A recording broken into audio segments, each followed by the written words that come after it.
आपल्यापैकी अनेक जण या आवाजाशी परिचित आहेत काय? हा आवाज बेडूक, विशेषतः प्रजननाच्या काळात नर बेडूक काढतो आणि तो आवाज काढतो एखाद्या खास जीवाला आमंत्रित करण्यासाठी, ज्याच्यासोबत गोंडस लहान लहान बेडकाची पिल्लं तयार करता येते. ज्याप्रमाणे मानवामध्ये बाळ तयार करण्यासाठी आई आणि वडिलांची गरज असते, त्याचप्रमाणे बेडकाच्या पिल्लांची सुरुवात सुद्धा नर बेडूक आणि मादी बेडूक एकत्र येण्याने होते आणि याला समागम किंवा मीटिंग असं म्हणतात. आता जेव्हा हे समागम करतात, तेव्हा मादी अंडी घालते आणि ती अंडी कुठेही नाही घालत बरं का. ती अंडी घालते तळे, दलदल किंवा दलदलीचे डबके यासारख्या उथळ पण स्थिर पाण्यामध्ये. आता ती अशी जागा का निवडते बरं? कारण योग्य जागा या अंड्यांना सुदृढ बेडकाच्या पिल्लांमध्ये वाढण्याची सर्वोत्तम संधी देते. आता तुम्हाला प्रश्न पडलाय का, की मादी बेडूक हे पाण्याजवळ किंवा पाण्यात अंडी का घालतात? तर बेडकाचे जीवन खरोखरच पाण्यात सुरू होतं आणि जशी त्याची वाढ होते तसे ते जमिनीवर येतात आणि म्हणूनच यांना उभयचर किंवा अँफिबियन्स म्हटले जाते. आता अँफिबियन या शब्दाचा शब्दशः अर्थ आहे दुहेरी आयुष्य आणि उभयचर म्हणजे असा प्राणी जो दोन्ही ठिकाणी राहू शकतो. पहिले म्हणजे पाण्यात आणि दुसरं म्हणजे जमिनीवर.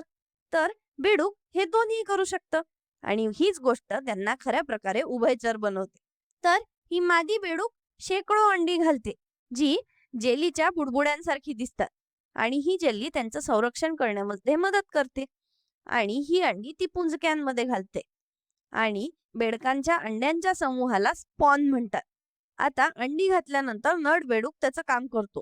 तो त्याचं फलन करतो किंवा फर्टिलायझेशन करतो आणि लवकरच अंड्याचा विकास भ्रूणामध्ये किंवा एम्ब्रिओमध्ये होतो आणि या गोष्टीला लागतात 3 ते 4 दिवस. आणि सुमारे एका आठवड्यानंतर या भ्रूणापासून बेडकाचे पिल्ल किंवा टॅडपोल्स तयार होतात. हे पिल्ल तुम्ही आतापर्यंत पाहिलेले सर्वात लहान चळवळी बेडकाची पिल्ल असतात आणि ही बेडकापेक्षा माशासारखीच जास्त दिसतात.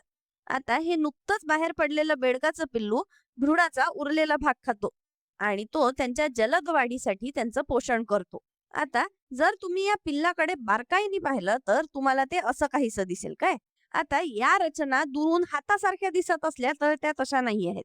ते आहेत बाह्य कल्ले, जे त्यांना पाण्यातून ऑक्सिजन घेण्यास मदत करतात आणि हळूहळू जशी या पिल्लाची वाढ होते तसे तसे ते त्वचेच्या एका पडद्याखाली झाकले जातात.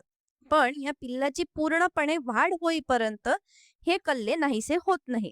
पुढे ही पिल्ले सुरुवातीला शाकाहारी असतात, त्यामुळे यांची आतडी लांब असतात आणि हळूहळू जशी त्यांची वाढ होते तशी त्यांची आतडी आखूड होतात आणि ती कीटक खाण्यास तयार होतात. आता ही पिल्ल पाण्यातच राहत असल्यामुळे यांना ही शेपटी असते आणि ती लांब असते आणि ही पोहण्यासाठी वापरली जाते. आता पुढे सुमारे 8 ते 10 आठवड्यानंतर या पिल्लाच्या मागच्या पायांची वाढ व्हायला लागते आणि याचं डोकं अधिक स्पष्ट होतं. पण हे मागचे पाय सध्या खूप नाजूक असतात काय आणि म्हणून अजून वापरण्यासाठी तयार नसतात. आता पुढे या पिल्लाचे समोरचे पाय त्वचेच्या खालून बाहेर येतात. विचार करा, जसे तुमचे शर्टाच्या बाहीतून हात बाहेर येऊन राहिले, पण एकदमच हळूहळू. आणि या अवस्थेला आपण म्हणतो फ्रॉगलेट. आता शेवटच्या टप्प्यात सुमारे 14व्या आठवड्याच्या शेवटीला या फ्रॉगलेटची पूर्ण वाढ होते आणि तो पूर्ण प्रौढ बेडूक बनतो. आता या बेडकामध्ये काही बदल होतात काय. सगळ्यात पहिले तर याची शेपटी नाहीशी होते. याची फुफ्फुसे कार्यभार सांभाळतात आणि कीटक पकडण्यासाठी चिकट जीभ असलेलं त्याचं तोंड रुंद व्हायला सुरुवात होते आणि मांसाहारी आहारास अनुकूल होण्यासाठी त्याची आतडे आकुंचन पावतात.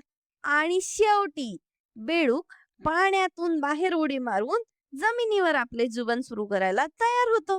आहे की नाही मज्जा? या व्हिडिओसाठी इतकंच. धन्यवाद.